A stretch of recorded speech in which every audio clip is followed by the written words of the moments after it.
Yo, what's up? And ngayon sa video na to, this is the first time ever that I tried to go out and have a staycation. And the concept of staycation, kailangan ko lang ito natutunan. Kaka-doom scroll ko sa social media, particularly sa YouTube. And okay, syempre, this video is going to be posted for YouTube. Pero, man, nagugulat ako dahil ang laki pala nito na book ko, and it's my first time ever to actually book a hotel, and I don't know paano gagawin ko for today. And ako siguro magtatanong na lang ako sa mga nagtatrabaho dito kung ano ang mga pwede kong gawin. Maybe, I don't know.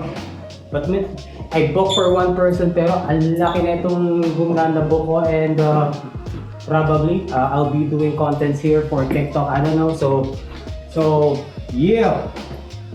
Yo, like what I said, this is my first time na mag-staycation, and hindi talaga ako super gala na tao like yung pupunta ng mga aakyat ng bundok or something else.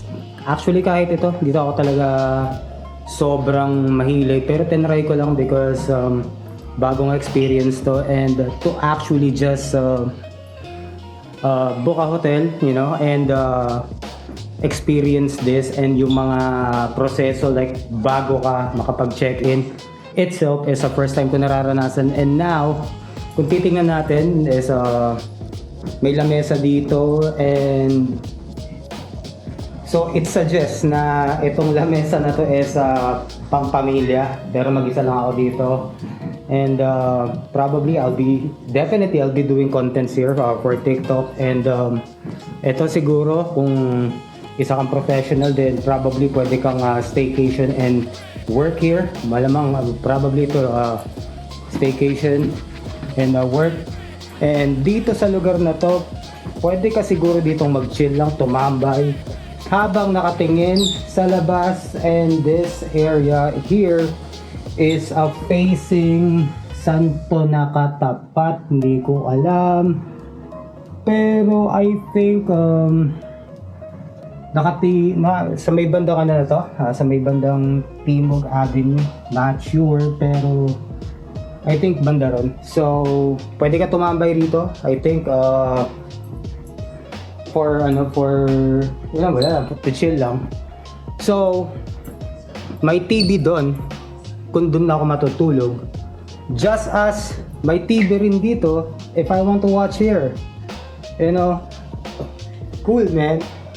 So yun, and etong room na to, I mean tong bintana na to, wow, swimming pool, man. Bababa ako dito mamaya, and so currently may lumalang rito, kita yung pool. And so, yo, stig, man. And bro, laki pala talaga na itong binuka na to, and I'm just here. So probably yun din, and then same side. So ayun, then so I don't know, hindi ko alam gagawin. Yeah. So for now, lalabas muna ako kasi kailangan ko mag-withdraw ng pera kasi meron palang deposit na certain amount, medyo libo rin pagpasok ko rito. So kailangan ko ng additional pera para, you know, makabili ako ng mga pagkain. And mas gusto ko bumili sa labas, and so para ma-explore ko rin ang ma-explore, considering na taga rito lang din naman ako sa Quezon City, pero first time ko lang kasi talaga nag-staycation. And so ayun, so lalabas muna ako and bibili akong pagkain. And actually ang isa sa mga reason ba't ako nagpunta rito is sarap, and gusto ko ma-enjoy, and also para mag-shoot ng mga TikTok videos because ang ganda ng lugar, talagang aesthetic na lugar eh. So yeah. Alam mo yung pakiramdam na na turista ka sa sarili mong syudad. Taga rito ka lang, pero para kang turista dito. Yeah. Grabe ang ganda ng mga art, no? Actually, mahilig naman din ako talaga mag-drawing. Pero hindi ako mahilig sa, hindi ako marunong ng mga ganitong style. Medyo more on mga Marvel style na comics yung ginagawa ko. And pagdating sa mga abstract painting, nung bata ako nasubukan kong mag oil pastel, And pero most of the time talaga ginagawa ko is mga digital art using paint toolsay or Clip Studio Paint. And pagdating naman sa mga traditional, more on mga watercolor and yung mga cross-hatching, rendering. And ang ganda sakto na pagpunta ko rito is may ganitong parang exhibit din. Although since first time ko dito, hindi ako sigurado kung talagang permitong nandito or nagkataon lang na nandito ko at meron. So ayun, nakakatuwa lang na dagdag content din to, dagdag laman din to sa video. And grabe ang ganda. I'm not sure kung etong mga part na to, I think mga medyo siguro professional gumawa nito, then mga merchandise. And syempre hindi ka taga QC kung hindi mo alam kung kanino ipinangalan ang Quezon City, Manuel Quezon. Yeah.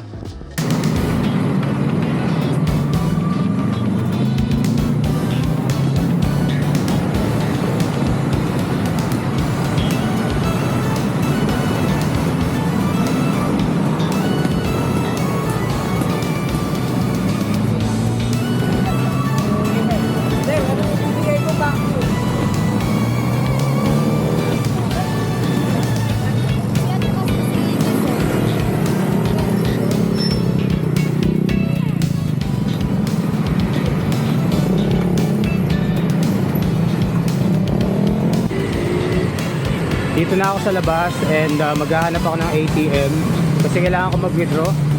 And bili na rin ako ng pagkain and grabe nakakaya pala magsalita sa labas.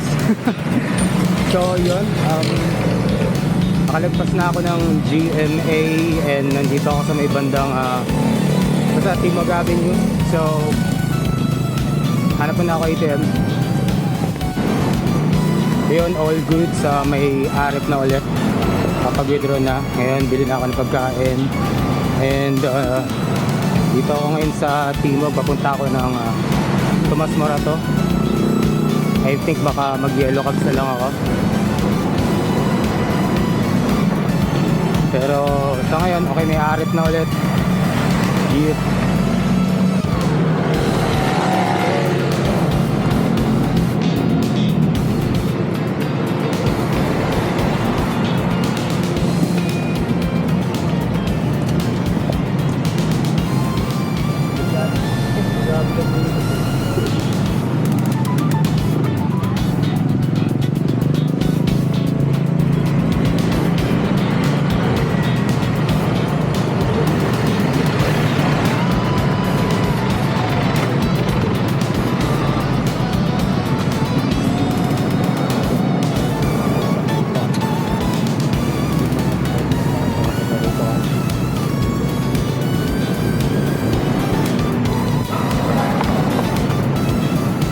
At nandito na ako ngayon sa Tomas Morato. And it brings back memories ng mga panahon na mahilig pa ako mag-club. And ngayon hindi ko alam kung ano meron dito, kung dahil di na ako naglalabas. Sobrang bihira na lang, like isang taon. And yun, so ito na. I think yellow cabs na lang ako. Yeah.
At so ayun na nga may pagkain na ako. And ayan, and naligaw pa ako. Doon pa ako napunta sa kabila and halos hindi ko mahanap tong lugar na to kasi kahit saan ako lumiko, pare-parehas ang itsura ng mga hallway. So ayun na nga, nakakain na ako and ang dami niyan. So probably hanggang almusal ko na yan bukas and kain muna ako and gawa pa ng content, then mamaya baka pupunta talaga ako sa fitness center, sa gym nitong building na to. So yeah, kain muna ako. Yeah. Yan boys, kain na tayo and magkakalimusal ko na siguro to. Dami yan. And mag-isa lang ako rito. Yeah! 네 모습 물도 없었던 듯 행복해져도 될까?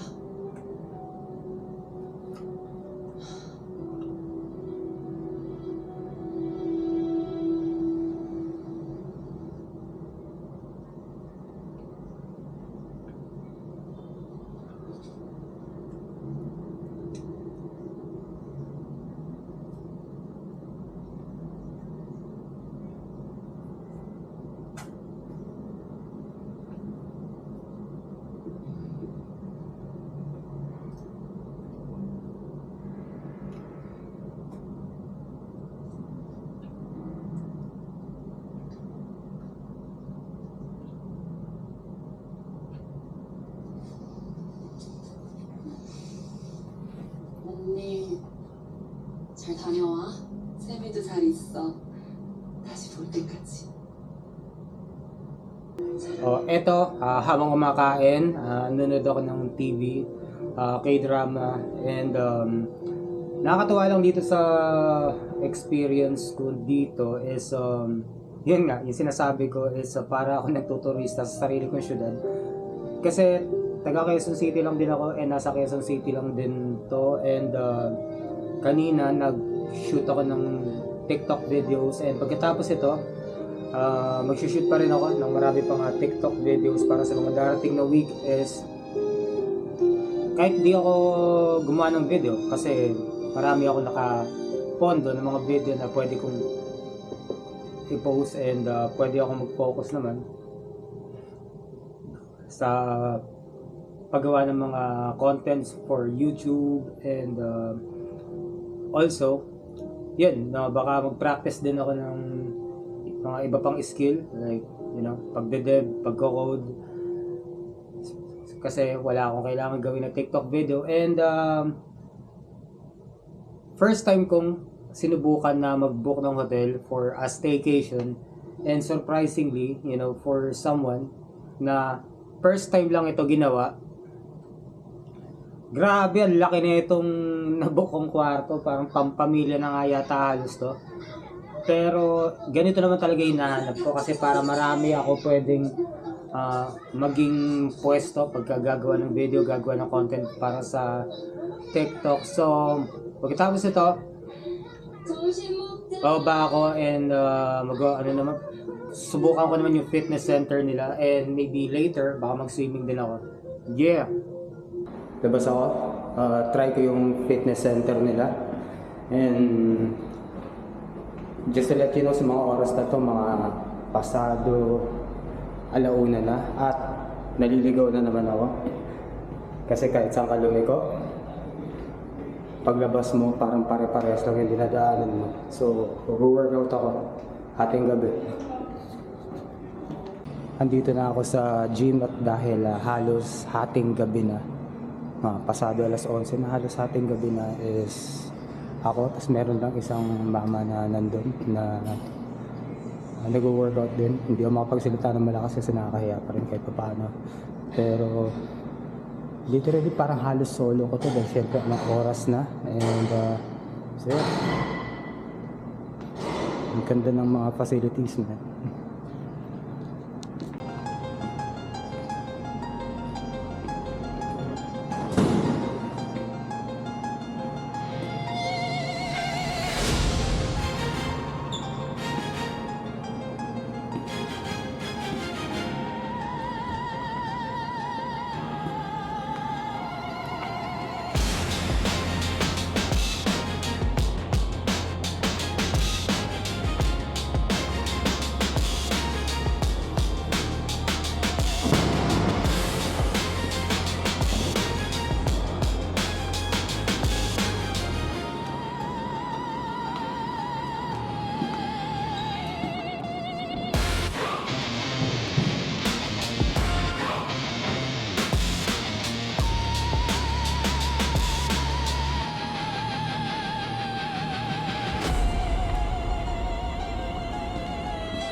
So ayun na nga tapos na ako mag-workout, and actually hindi workout because itong araw na to is dapat pahinga ko to pagka nag-workout because nag-workout ako sa bahay, pero dahil nandito ako and ngayon lang ako nandito kaya sinubukan ko yung fitness center nila, yung gym nila, and ang gaganda ng mga gamit, sobrang alupit, kumbaga parang nakakatuwa lang kasi all the time pagka nag-workout ako sa bahay lang, and kung ano lang yung meron ako sa bahay, yun lang yung ginagamit ko, kontento na ako doon. Pero ang sarap din masubukan yung mga ganong klase ng mga machines and mga free weights na talagang pang commercial gym talaga. So ang ganda, and nag-enjoy ako, and hindi ko naman talaga tinodo yung workout, pero talagang sinubukan ko lang yung kung ano yung kaya ng katawan ko hanggang kaya ko pa. And ito na, umakit na ako, and so far nag-enjoy ako, and I think baka bumaba ulit ako, and tingnan ko ano pwede kong bilhin sa baba. Yeah!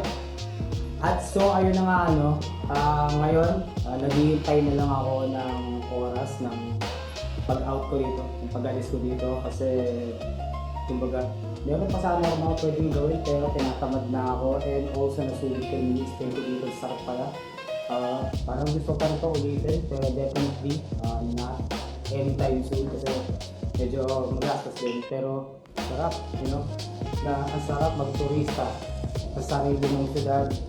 And ito, naghihintay na lang ako ng oras ng paglabas ko kasi medyo maaga pa, pero ayaw kong mangarag mamaya na mamaya pa lang ako mag-aanda. So ready na ako, aalis na lang, pero mga ilang oras pa, siguro mga 2 oras pa. So that's it for this video regarding my first vacation. So kung gusto mo itong video na to, hopefully you do.